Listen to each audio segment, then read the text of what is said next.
Look at that. This is hitting this. So. Hey guys, Rocky with Wild Edge Outdoors here. Hey, today we got something different going on. We're gonna install the Garmin Striker 5 onto a Hobie Lynx. Should be a little bit more challenging just because of the way the platform is. It's not normal sit on top kayak, it's even more of a sit on top. It's a very different type of kayak. It's almost like a stand-up paddleboard the way it looks. It's pretty much flat, so, and there's no in-hull storage, there's no trays, or gives you a little bit more of a challenge on where to put things like the battery and possibly the transducer. It does have a built-in place for the transducer. We're going to put it in there. When you take this out of the water, basically the seat just goes completely away and it's just a flat platform. We're going to mount the fish finder on the built-in tracks. Transducer is going to come out of this hole, and that's the only thing. When you mount the transducer permanently in here, you're going to always have a wire hanging off of it, which I don't think is a big deal. We'll just strap it to one of the handles here. One of the big challenges is where do you put the battery? So I think we'll get going with putting the transducer in, and when we get to that point, we'll figure out what we're doing with the battery. Okay, the Lynx just has this plate just like the Compass does. It's a little different, but same basic design. I'm just going to take this off with these two screws. I have a habit of losing screws, so I'll try not to do that.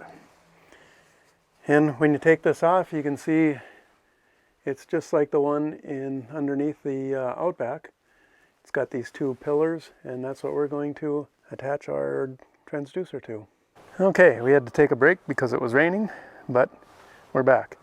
Here's the plate that we're going to be mounting this transducer on. Garmin gives you this plate, which bolts on top of here. We'll bolt that on. And then as long as you have these parts, some of these parts here that you have to get from Hobie, it should be pretty straightforward. The Lynx does not come with these things, so you have to order them special. Okay, they give you a pack of 5 little bolts and washers to bolt this thing on. There's 5 little holes there. That's going to bolt right in there.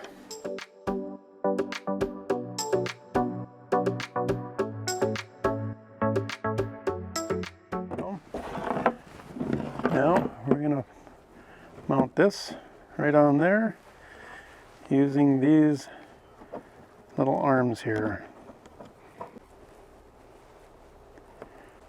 Yeah, I can show you that. These arms fit in there, and there's a spacer. They space together, and we're going to put a bolt through there. They don't come with any directions, so you got to kind of figure it out on your own. There we go. These ones here come with these little guys that go right on here, like that.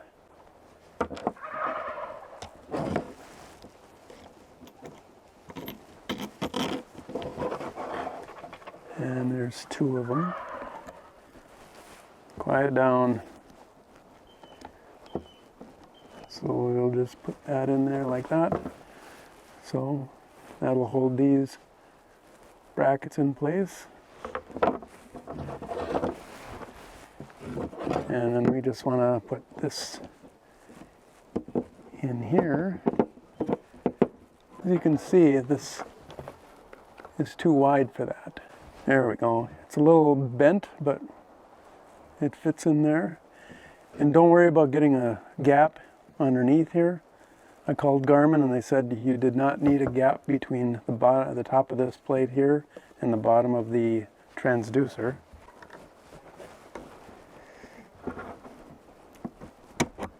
Put the screw through there and another nylock nut, and that's basically it. And just tighten up those bolts.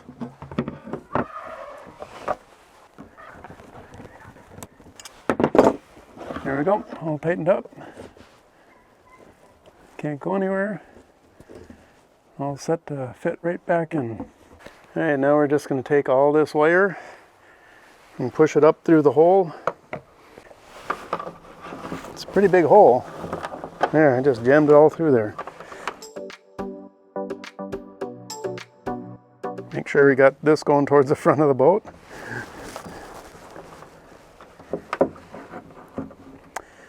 And look at that. This is hitting this, so I'm going to have to push this farther forward. And it can't go any farther forward than that, the way it's set up. So we're going to have to do something different. Well, you can see this plate here is just sitting out here. I'm going to actually cut that out and see if I can mount this directly onto those pillars. I'll be back. Okay, here's what I ended up having to do. I ended up drilling a hole in this thin little pillar right here, just barely the size of that screw. Did it on both sides, and that way this sits in there just very nice. I'm just going to put the other side on and tighten it down so this can't go anywhere. But that's how close I had to get it to these pillars in order for this to clear over here, so this could go in. There we go, that's what it looks like. Got her tightened down. It's not going anywhere. It's staying right there.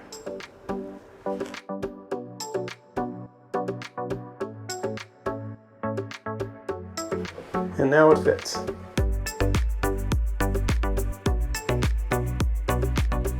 So, forget everything I said before. You don't need all these parts. Don't buy them from Hobie for the Lynx. Now we got the transducer in there.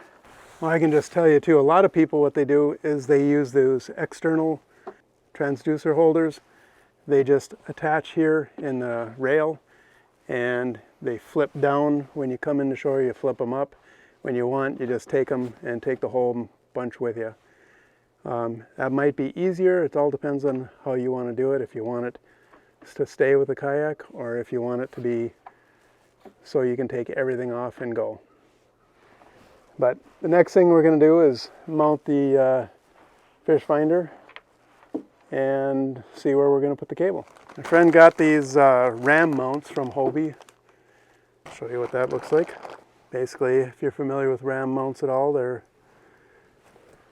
just sits like that, and there's the ball. There it is. And then there's a ball that mounts on the track. This ball here just has a track mount. So that just slides. So just slide in the track and wherever it's most comfortable. It's just, seat's gonna end here. Let's just put it right here right now. This will just attach there. And that'll give you all kinds of different positions that you can put this in, loosen it up and go all over the place. The top will move. And we just have to find some screws that will, so we can mount this. And looks like there's 4 holes that line up, and these just go right in the slots in the side here, and then tighten it up. And then that'll be attached right there. So we got all this cable. What we're probably going to do is wind it all up. Try to keep it as small as possible so it doesn't get in the way at all. Catch on stuff. I'll just put this here for now. And this will just attach to the back. It'll go on this side over here. It's got a flat spot on one side of it so you can tell where it's supposed to go. Now, we need power. So here's a challenge of the Lynx. Where do you put your battery box? Got a couple ideas. Seat will sit like that. So this looks like it's in a good spot. You can reach it very easily. Probably even bring it a little closer. So for the battery, we found this little pouch. The battery fits in it very nicely. And so we're thinking, you can easily just lay the battery under here, right under the seat. Could figure a way to hang it off the back of the seat. There is a pouch back here on the seat, but if you put it in there, you know, that might not be bad. I think we might just go with that. Yeah. Sitting right here in this pouch. When I push on the front of the seat, I push on the front of the seat, you don't really feel it. But then we got to take our battery cable. We're going to end up doing the same thing. We'll got to coil it up a bit. So these Garmin's come with the power cable with 4 wires. The red and black. The red goes to the positive on the battery, black goes to the negative on the battery. I read the directions and it says that this blue and tan are for talking to another Garmin unit. And I have to be honest, I don't know what that means. I don't know how they talk to each other. So all we're going to do, we're not going to cut them, we're just going to wrap them back here and tape them up. So just in case we ever want to have a communication with another unit, they'll be there. There, I just tape those wires back there just so they're out of the way and protected. Let's see what we're going to do with this. I like to wrap this around once so you don't yank directly on the unit. Let's just plug her in. I don't have any screws handy right now, so I'm just going to tie wrap this on here just so I don't lose it.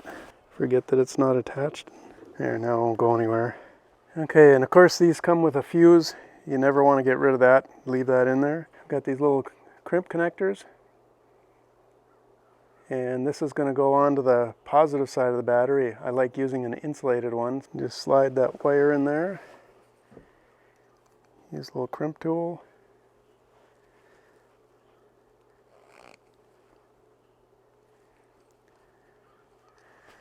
There we go. I always like to yank on them a little bit to make sure that they're on there right. On the other end, I like to use a different color so I don't mix up the red and the other color, the black. Doesn't need to be insulated because it's the negative. But this one I happen to have is also for a larger wire, so I like to bend the wire over, make it a little bit bigger. Put it in there, grab your crimp tool.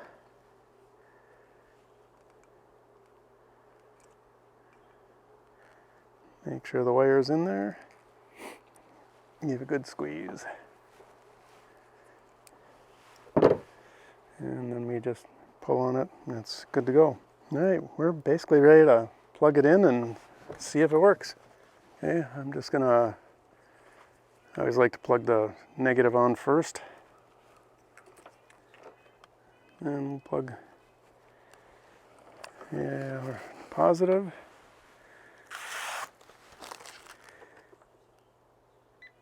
Hey, I heard a beep. There we go. It's on. Okay, and then we're just going to throw this battery in the case here. Cover it up. And put it back in the back here.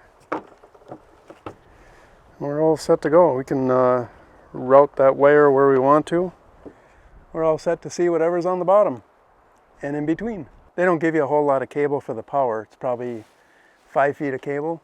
And I was thinking about we could put a little box on the crate and put it in there if this is uncomfortable for any reason. Or like I said, it's heavy enough you can just set it underneath the chair or the seat. It's kind of all what you find comfortable.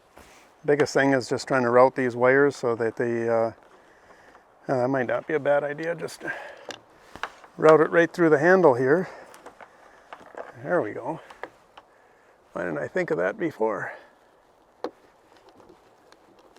There, now it's sitting down here. We're all set to go. And this way everything can come off of the boat. All of this can come off each time you come off the water, except that transducer and this cable. The cable has to stay now that we mounted it that way. Like I said, there's some other options that attach to the track and they just flip down and you can just pop those off every time so your boat is completely clean. It's kind of your call. That's mounting a transducer and fish finder on a Hobie Lynx. If you found this helpful or enjoyable at all, please feel free to subscribe. Hit that bell to be notified when we put out more content. All right, see you later, guys.